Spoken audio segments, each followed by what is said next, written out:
자, 오늘은 일곱 절기 여러분들과 한번 살펴보겠습니다. 이 절기는 하나님의 시간표다, 그렇게 정리를 할 수가 있습니다. 먼저 일곱 절기가 언제 있었는지 한번 칠판에 설명을 해보겠습니다.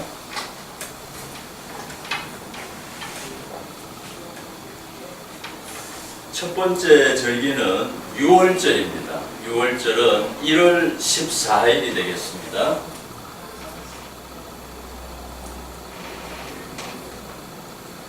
그리고 1월 15일부터 일주일 동안을 무교절이다, 그렇게 합니다.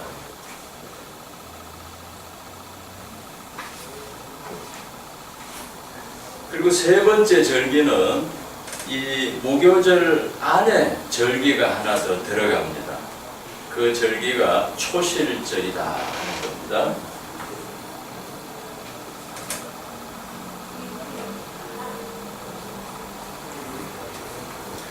자, 여기 이제 세 가지 절기가 나왔고, 이 초실절에서 시작하는 절기가 있습니다. 초실절에서 50일이 지나면은 오순절이다.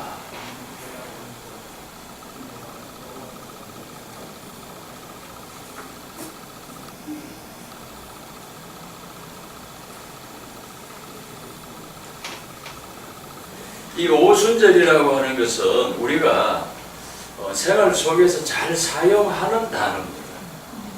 나이가 70이 되신 분이 잔치를 하면은요, 칠순잔치. 80은요? 팔순잔치. 그래서 50은요? 오순. 이렇게 합니다. 그래서 초실절에서부터 시작해가지고 50일째 되는 날이 오순절이다. 이 오순절은 다른 이름도 있습니다. 77절. 77이 49. 49일 다음 날이다. 또 하나 더 있는데 맥추절이다. 같은 날을 세 가지 이름으로 사용을 한다, 이렇게 보시면 되겠습니다. 자, 이제 나머지 세 절기가 남아 있는데 한번 제가 기록을 해 보겠습니다. 7월 1일 날인데 나팔절입니다.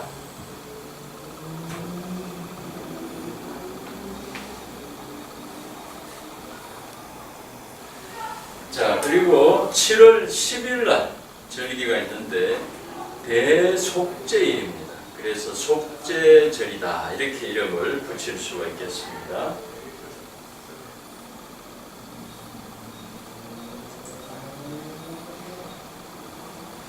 그리고 마지막 일곱 번째 절기는 또 역시 세 가지 이름이 붙어 있는데 초막절, 장막절, 수장절, 그렇게 똑같은 절기인데 이름이 세 개다, 이렇게 보시면 됩니다.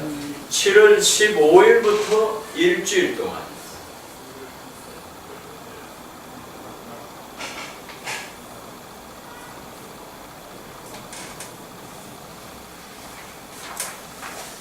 자, 이렇게 해서 일곱 절기를 제가 도표에 한번 표시를 했습니다. 이 오순절을 중심으로 해서 앞에는 봄절기, 또 그 후에 나오는 이 세 가지 절기는 가을절기, 이렇게 구분을 하기도 합니다. 자, 그러면 이제 하나씩 한번 살펴보겠습니다. 제일 먼저 유월절이 되겠습니다. 제가 오늘 프린트물 나누어 드렸는데 우리 유월절 1번 같이 한번 읽어보겠습니다. 시작. 애굽에서 구원받은 것을 감사하는 절기다. 출애굽기에 보시면 이스라엘 백성들이 400년 동안 애굽에서 종살이 하다가 나올 때 유월절을 지키고 나왔습니다.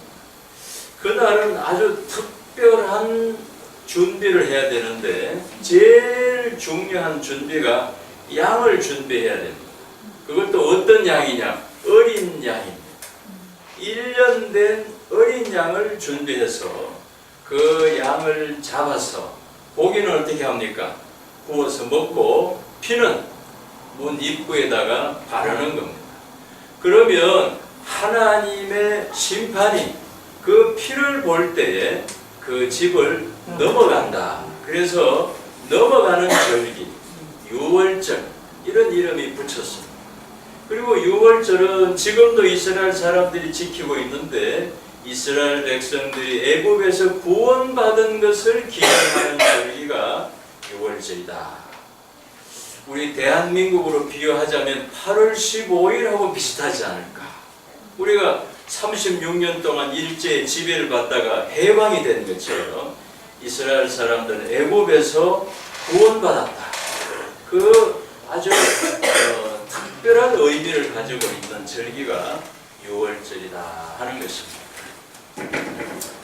자, 그런데 오늘 중요한 내용은요, 예수님께서 십자가에 죽으셨는데 예수님께서 죽으신 날이 유월절이라는 겁니다. 그러니까 이게 아주 공교롭게 겹치는 거예요. 이스라엘 백성들이 애굽에서 구원받은 날이 유월절인데 예수님께서 십자가에 죽으신 날이 유월절이라는 겁니다. 자, 그러면 애굽에서 유월절을 지킬 때 어떤 일이 있었는가? 우리가 관심을 조금 가질 필요가 있습니다. 이스라엘 백성들은 유월절을 지킬 때 어린 양을 준비해서 그 어린 양을 잡아가지고 피를 바르는 겁니다. 그런데 예수님께서 이 땅에 오셨을 때 세례 요한이 이렇게 소개를 했습니다. 보라, 세상 죄를 지고 가는 하나님의 어린 양이로다. 그러니까요, 양 잡는 날에 예수님을 잡았다는 거예요. 왜냐하면 예수님께서 양으로 오셨기 때문에. 자, 정리하면 이렇습니다. 이스라엘 백성들이 애굽에서 구원받을 때는 어린 양을 잡아가지고 구원받았지만 세상 만민들이 죄에서 구원받을 때는 어린 양 대신은 예수님을 잡아서 구원받았다. 그러니까 어린 양은요, 구원을 상징하는 겁니다. 예수님께서 어린 양으로 오셨다 하는 것은 예수님께서 구원자로 오셨다, 이런 의미를 담고 있는 것입니다. 자, 여러분 요한복음 1장 29절 성경 나와 있는데 한번 읽고 지나가겠습니다. 시작. 요한이 가로되 보라, 세상 죄를 지고 가는 하나님의 어린 양이로다. 아멘. 자, 두 번째 절기로 넘어가 보겠습니다. 두 번째 절기는 초실절이 되겠습니다. 이 초실이라고 하는 것은 한문 뜻을 여러분들께서 이제 아시는 것처럼 처음 열매다. 그게 초실입니다. 자, 이스라엘 백성들은 농사를 지어가지고 맨 처음에 거두는 열매가 뭘까요? 보리입니다, 보리.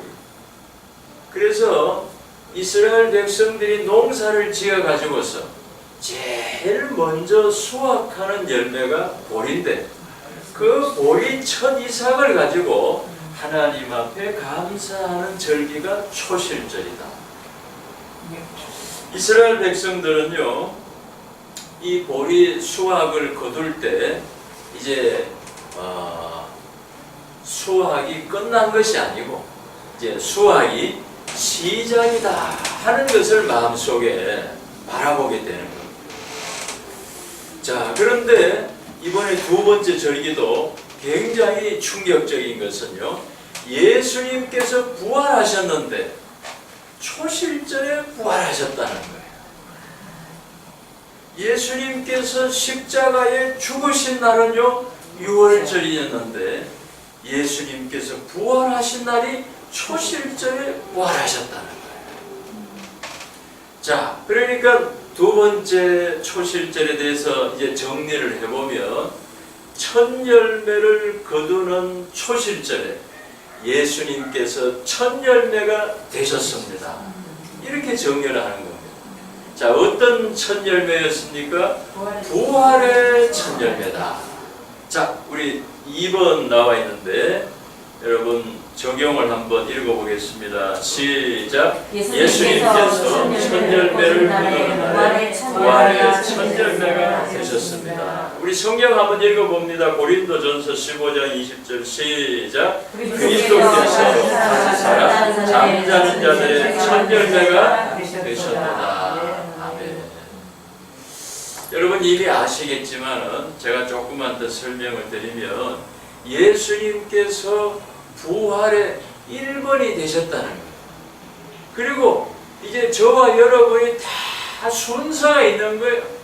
2번, 3번, 100번, 10,000번 순서가 있는 거예요. 그 중에서 1번이 누굽니까? 예수님께서 부활의 신호탄이 되어주신 거예요. 예수님 요한복음 말씀하시길 나는 부활이요 생명이니 나를 믿는 자는 죽어도 살겠고, 그러면서 본인이 부활하신 거예요. 부활을 보여주신 거예요. 그냥 말만 가지고 부활한다 그럼 끝난 게 아니고 본인이 직접 죽었다가 살아나시면서 이렇게 부활한다 보여주신 거예요. 그런데 참 기가 막힌 것은요, 초실절에 딱 맞춰가지고 부활하신 거예요. 왜 그렇습니까? 천열매 거두는 날이니까 예수님께서 천열매가 되신 겁니다. 여러분 2개밖에 안 했지만 절기를 설명을 드리니까 이 절기가 우연이 아니죠. 예수님께서 죽으시는 날은요, 하나님이 계획을 세워 놓으신 겁니다. 예수님께서 부활하신 것도요, 우연히 초실절에 맞춰서 부활한 게 아니고 이 초실절을 만들 때 애시당초 예수님께서 천열매로 부활하실 것을 하나님은 작정해 놓으신 거예요. 그러니까요, 이 7절기는 하나님의 시간표다. 그렇게 제가 말씀을 드리는 것입니다. 자, 3번째 절기는 무교절입니다. 우리 무교절 한번 읽어보겠습니다. 시작. 누룩 없는 떡을 먹는 절기입니다. 자, 적용 한번 보겠습니다. 시작. 구원받은 성도의 삶은 죄를 버리는 거룩한 모습입니다. 자, 무교병이라고 하는 것은 없을 무자입니다. 누룩이 없다는 것입니다. 누룩이 없는 떡을 먹어야 되는데 성경은 누룩을 의미하는 것이 죄다, 바리새인들의 외식이다, 그렇게 성경은 말씀하고 있습니다. 우리 예수님의 설명 잠깐 한번 읽어보겠습니다. 누가복음 12장 1절 시작. 예수께서 가라사대 바리새인들의 누룩 곧 외식을 주의하라. 그러니까요, 누룩 없는 떡이라고 하는 것은 구원받은 성도들의 죄를 버리는 거룩한 생활이다. 우리가 예수 믿고 나면 그 다음에 이제 아무렇게나 살아도 된다, 아니죠? 하나님의 백성답게 살아야 되는 거예요. 레위기에서 우리 하나님께서 늘 말씀하시는 것이 나 여호와는 거룩하니 내 백성은 거룩할지니라. 아멘. 우리 하나님께서 거룩하신 하나님이시기 때문에 우리 성도들은요, 하나님을 닮아가는 것이 너무나도 당연한 것입니다. 그래서 무교절에 무교병을 먹는다. 이것은요, 누룩이 없는 죄를 버리는 거룩한 성도들의 생활이다. 이렇게 우리가 정리를 할 수가 있겠습니다. 자, 4번째 절기로 넘어가겠습니다. 4번째 절기는 오순절이 되겠습니다.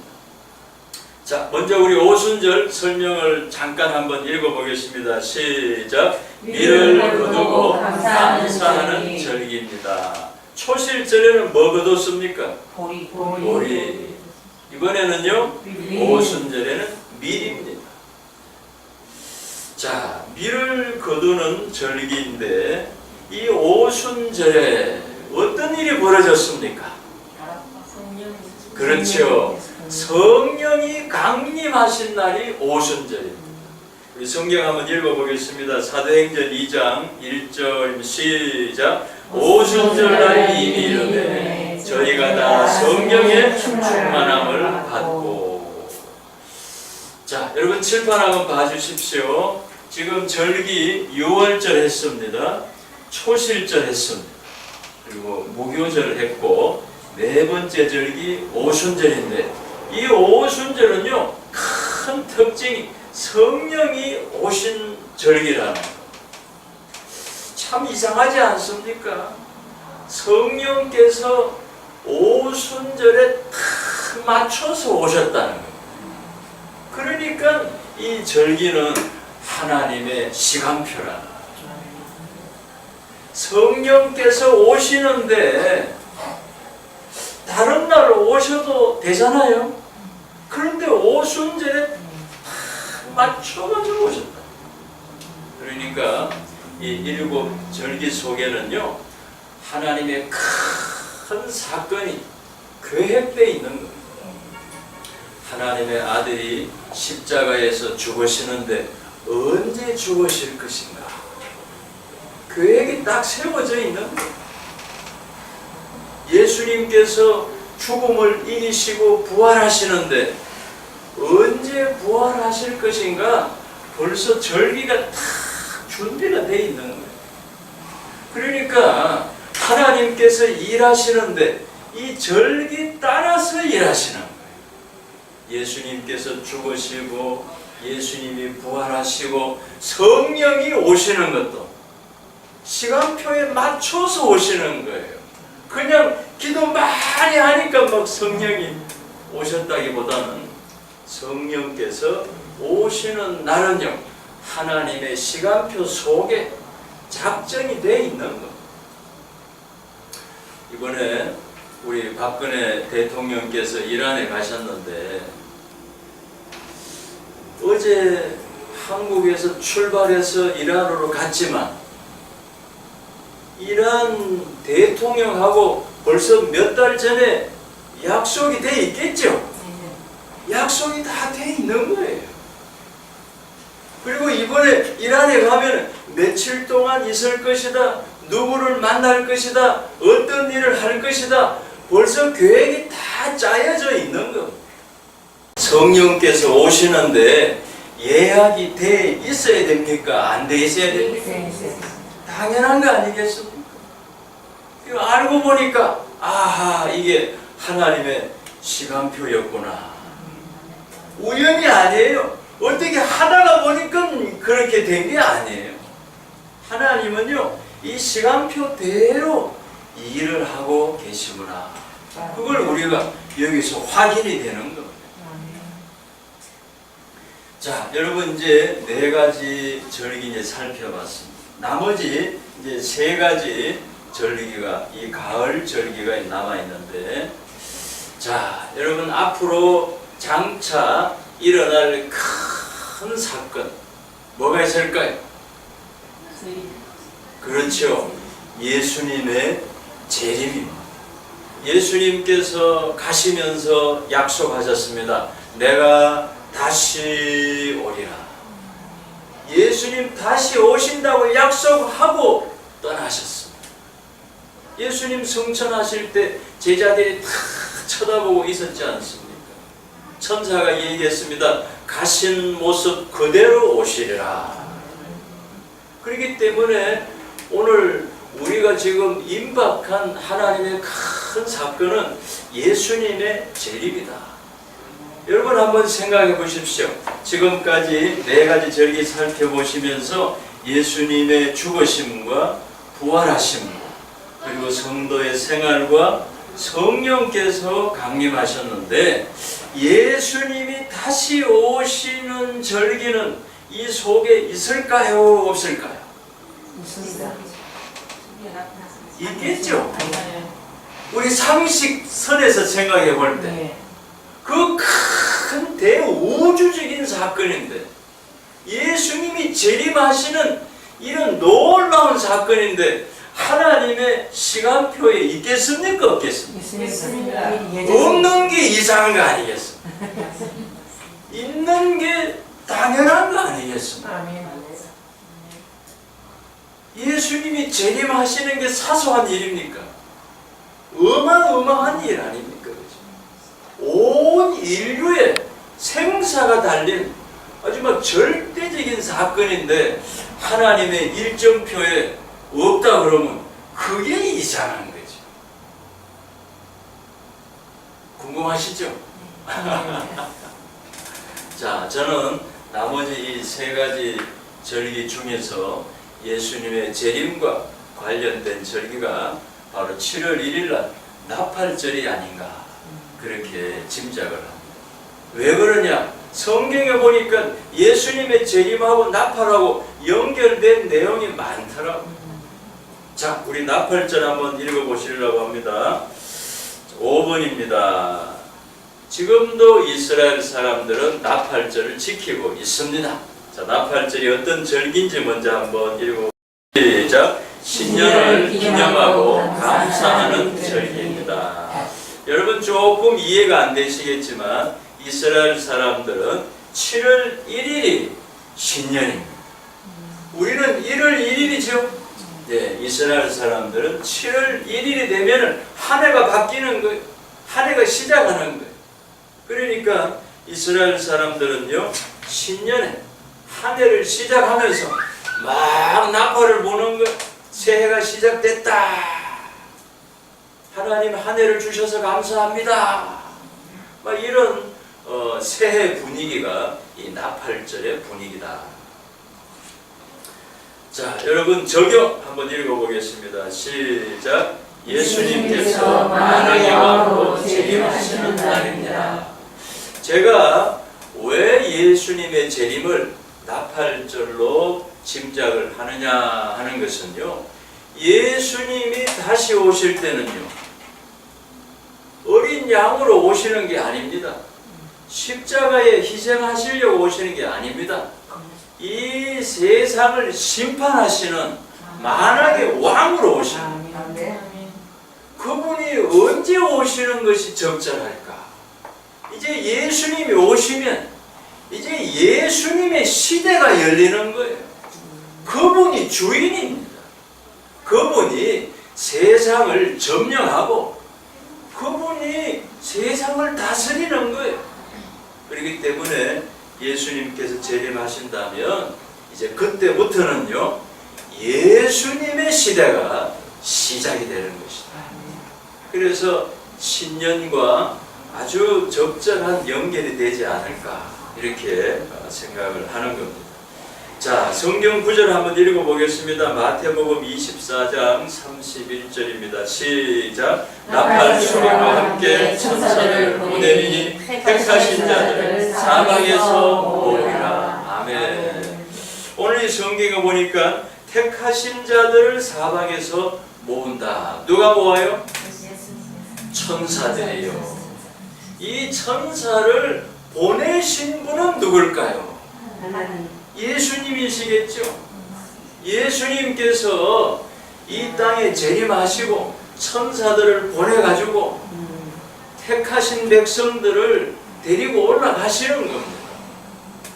그러니까 오늘 이 성경 구절에도 보면 나팔 소리와 함께 뭔가 큰 지금 사건이 벌어지는 거예요.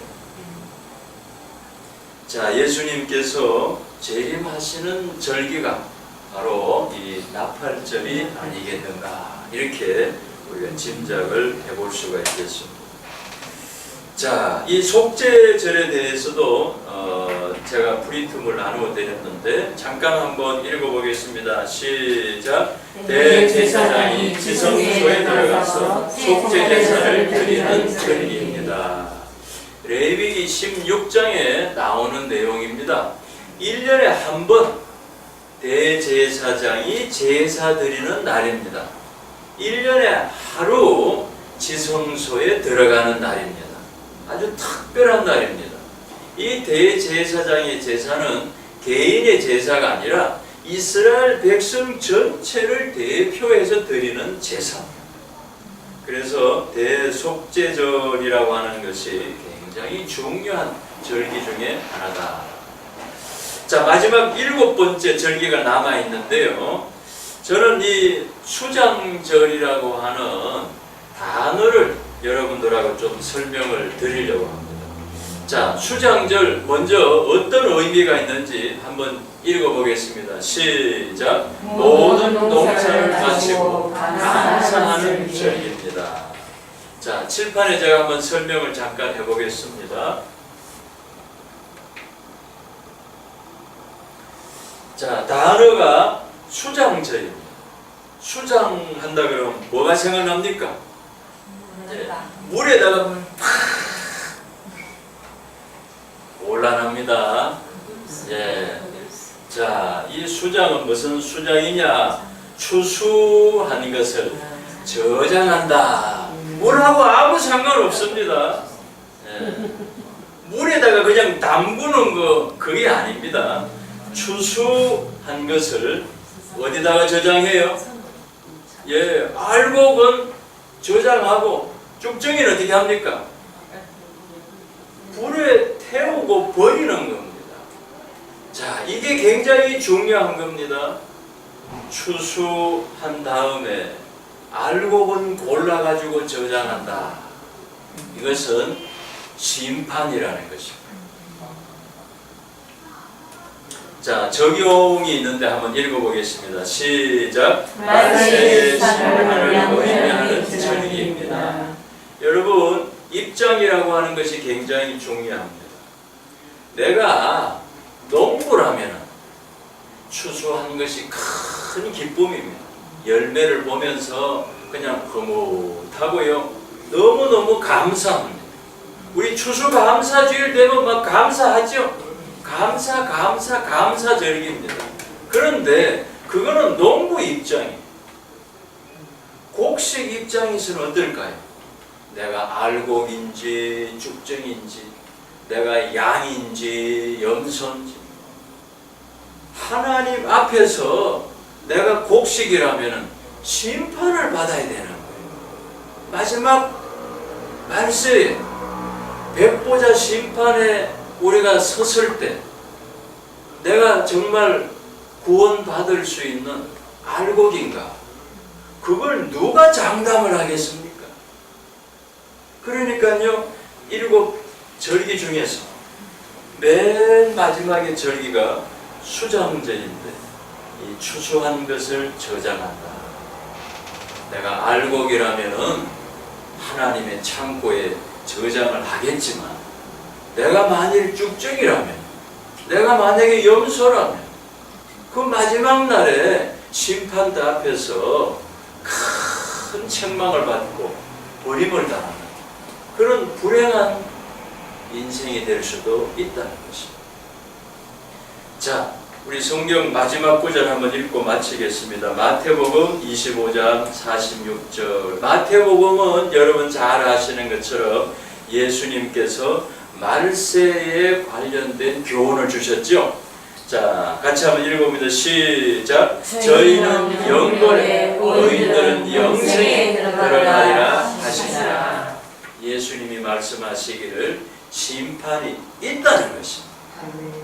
어떤 미국의 목사님이 신문에 보니까 이런 얘기를 했답니다. 하나님이 좋으신 분인데 지옥은 없습니다.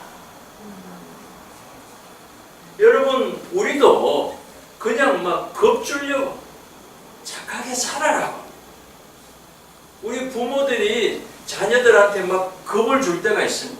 공부 안 하면 쫓아낸다. 쫓아냅니까? 안 쫓아내잖아요. 하나님도 그렇다는 거예요. 지옥은 없습니다. 그런 얘기를 하는 목사님이 있더라고요. 그러나 성경에서 예수님은요, 심판이 있다는 거예요. 저희는 영벌에, 의인은 영생에 들어가리라 하시니라. 그래서 저는 이 7절기 중에서 마지막 절기, 이 수장절에 대해서는요, 말세 심판을 의미하는 절기다. 그렇게 해석을 하려고 합니다. 자, 여기까지 해서 오늘 7절기 간단하게 같이 살펴봤습니다.